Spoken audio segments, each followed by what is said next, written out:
Berlin, 1930. A drafting table inside a quiet engineering office. Louis Stanger bent over a set of blueprints. Pencil in hand, working on a weapon Germany was not officially permitted to design. The Treaty of Versailles had stripped the Reichswehr of heavy machine guns, limiting it to a token defensive force. But treaties, however binding on paper, rarely survive contact with ambition. Stange worked for Rheinmetall, one of several firms quietly circumventing restrictions by developing weapons abroad or disguising them as sporting equipment.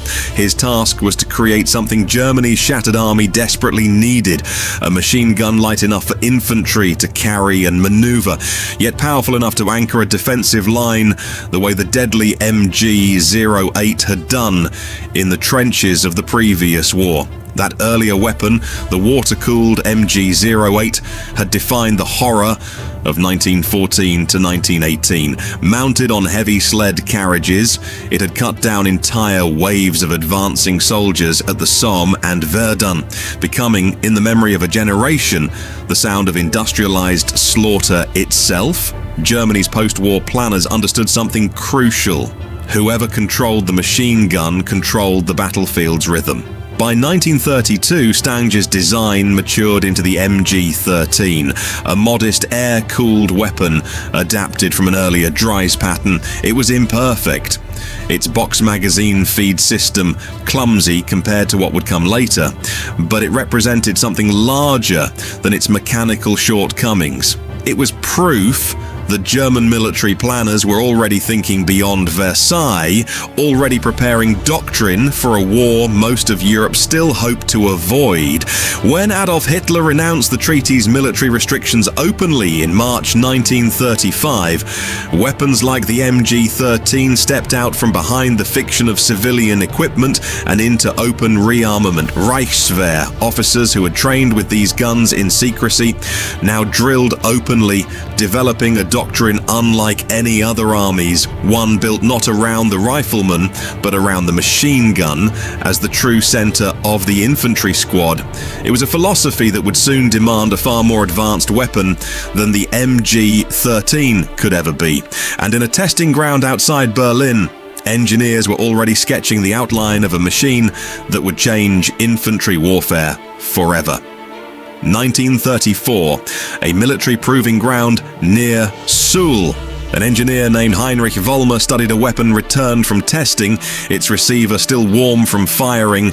It had jammed less than any comparable design, cycled faster, and could be adapted within seconds from a bipod-mounted light machine gun into a tripod-mounted heavy weapon capable of sustained fire. This was the prototype that would become the MG-34, the world's first true general-purpose machine gun. No army before had built its infantry doctrine around a single weapon capable of filling two roles at once. British and French planners still separated light and heavy machine guns into distinct categories with distinct crews. German doctrine, refined through the 1930s, instead built the entire rifle squad around a single MG-34 gunner, with riflemen serving primarily to protect and resupply him. The soldier carrying the ammunition belt, not the man with a bolt-action rifle, became the true center of gravity on the battlefield. When German forces crossed into Poland on September 1st, 1939, MG-34 gunners advanced alongside armored spearheads, providing suppressive fire that pinned defenders in place while flanking maneuvers closed around them. Polish soldiers, many still equipped with older, slower-firing weapons, described a sound unlike anything in their prior training. A continuous tearing noise rather than the distinct rhythmic bursts of older designs. The MG-34, capable of firing over 800 rounds per minute. Yet the weapon carried a cost few outside its production lines appreciated. The MG-34's precision-milled components, while allowing extraordinary reliability, took enormous time and skilled labor to manufacture.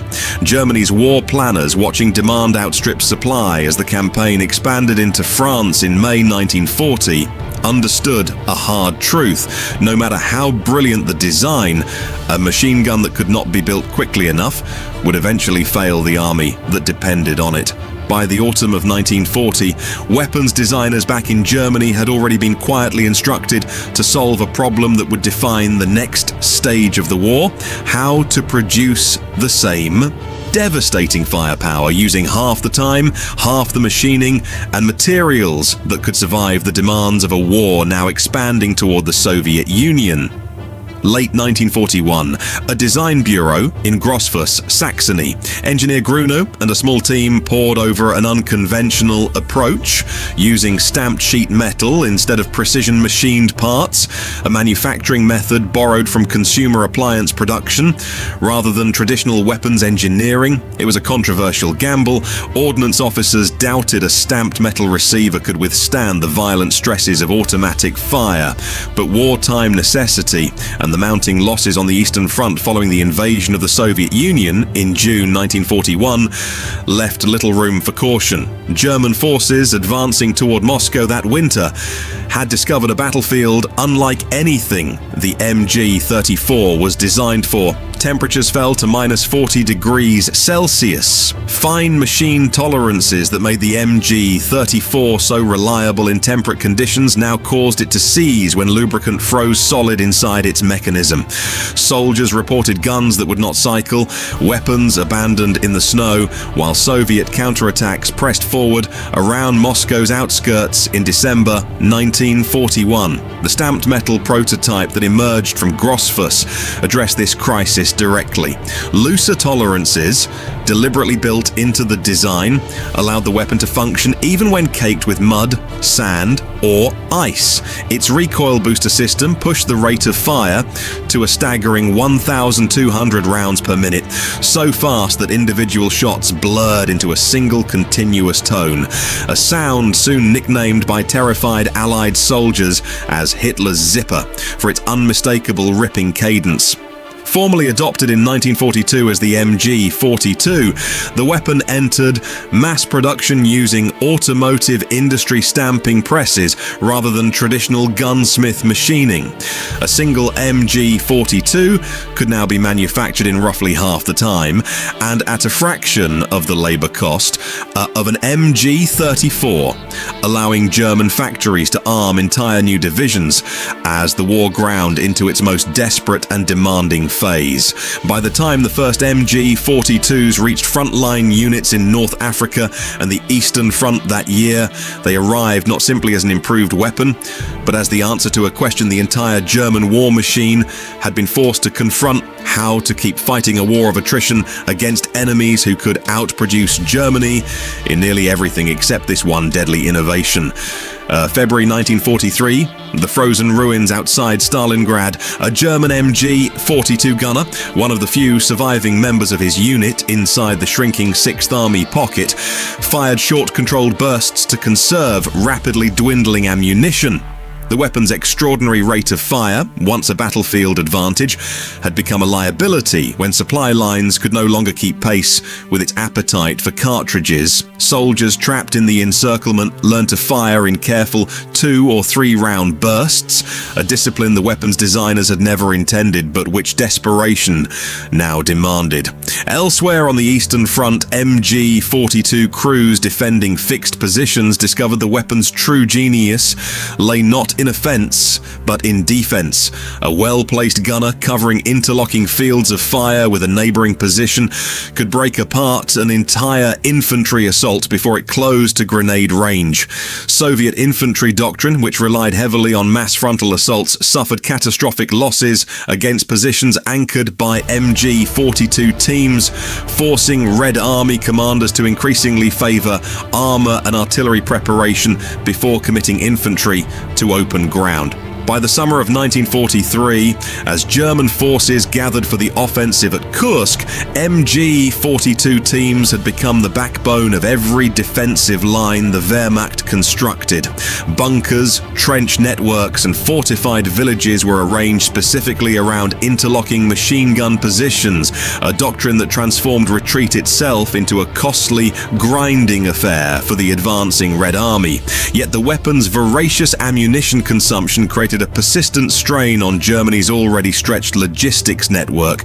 Ammunition carriers, often young recruits pressed into support roles, risked their lives running belts of 7.92mm cartridges forward under artillery fire, keeping guns firing that could empty an entire 250-round belt in under 15 seconds. As the Wehrmacht's fortunes on the Eastern Front began to reverse following the Kursk offensive's failure that July, MG-42 crews increasingly found themselves not spearheading advances, but serving as the final line holding together a retreat that showed no sign of stopping. June 6th, 1944, the cliffs above Omaha Beach.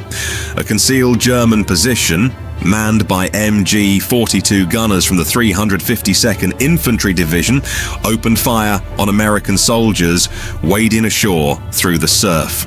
The weapon's distinctive tearing sound, faster and more terrifying than anything Allied training had prepared soldiers to expect, tore across the beach within moments of the first landing, craft ramps dropping. American and British planners had studied German defensive doctrine extensively before D-Day, yet many infantrymen were still shocked by the sheer volume of fire a single MG-42 position could generate. Survivors of the landing later described entire sections of beach swept clear of movement in seconds, the weapon's 1,200 round per minute cycle rate creating a wall of fire nearly impossible to advance through directly. Allied soldiers soon adapted, learning to identify the gun's firing signature and calling in naval gunfire or mortar strikes on suspected positions rather than attempting direct assaults. Combat engineers worked to outflank bunkers using explosives and grenades tossed through firing slits, a brutally costly tactic that nonetheless became standard practice throughout the Normandy campaign, inland in the hedgerow country. Beyond the beaches, MG-42 teams integrated into the dense bocage terrain proved just as deadly as they had on the Eastern Front. Concealed within thick hedges bordering narrow farm lanes, gunners could ambush advancing Allied infantry columns at close range before withdrawing to secondary positions, turning every field into a potential kill zone that slowed the Allied advance to a crawl through much of July 1944.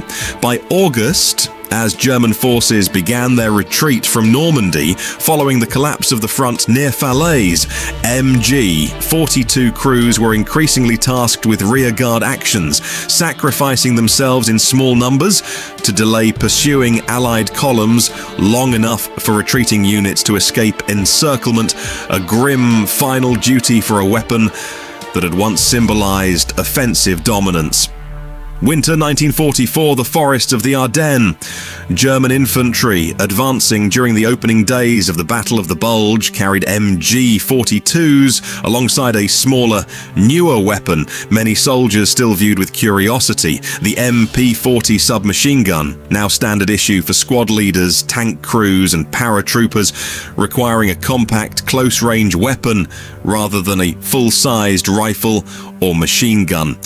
The MP-40, developed years earlier from Volmer's own design lineage, fired pistol-caliber ammunition at a controllable rate, ideal for the confused, close-quarters fighting that characterized much of the Ardennes offensive's dense forest terrain. Unlike the MG-42's role anchoring a defensive line, the MP-40 served an entirely different purpose, arming officers and specialized troops for sudden, violent engagements at ranges measured in meters rather than hundreds of yards. Fallschirmjäger paratroopers, meanwhile, carried a rarer and more advanced weapon still, the FG-42, a select-fire rifle designed specifically for airborne troops who needed a single weapon, combining a rifle's range with a machine gun's automatic capability. Developed after the costly airborne invasion of Crete in 1941, revealed how vulnerable paratroopers were once separated from their heavier support weapons dropped separately by parachute. The FG-42 saw only limited production, remaining a rare sight even among Germany's elite formations. As the Ardennes offensive stalled in the face of hardening American resistance and worsening supply shortages, German machine gun crews found themselves increasingly improvising, cannibalizing damaged weapons for spare parts, and relying on captured Allied ammunition when domestic supply lines failed entirely. The war's demand for firepower had outpaced Germany's capacity to sustain it, a gap that widened. With every week, the offensive dragged on into January 1945. By the time German forces withdrew from the Ardennes salient, having failed to reach Antwerp as Hitler had gambled, the machine guns that had once defined German battlefield superiority were increasingly being fired by exhausted, undersupplied crews, fighting not for victory, but simply to survive one more day of retreat. April 1945, the ruins of Berlin. In the rubble-strewn streets surrounding the Reichstag, elderly Volkssturm militiamen and boys, barely into their teens, manned MG-42 positions improvised from bomb craters and collapsed buildings, defending a capital that Hitler had ordered held to the last man. Many had received only days of training, some none at all, thrust into combat with weapons whose devastating rate of fire now offered little advantage against Soviet forces, advancing with overwhelming numbers of tanks and artillery.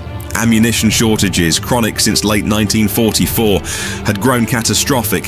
Some positions held only a handful of belts, forcing gunners to ration fire, to single deliberate bursts rather than the sustained streams the weapon had been designed to unleash. Factories that once produced MG-42s at a rate of tens of thousands per month lay shattered under Allied bombing, or had already fallen behind advancing front lines entirely. Soviet infantry, advancing street by street through a city reduced to rubble, encountered these final defensive positions with a mixture of caution and grim familiarity, having faced the same weapon's distinctive tearing fire since the opening days of Barbarossa nearly 4 years earlier.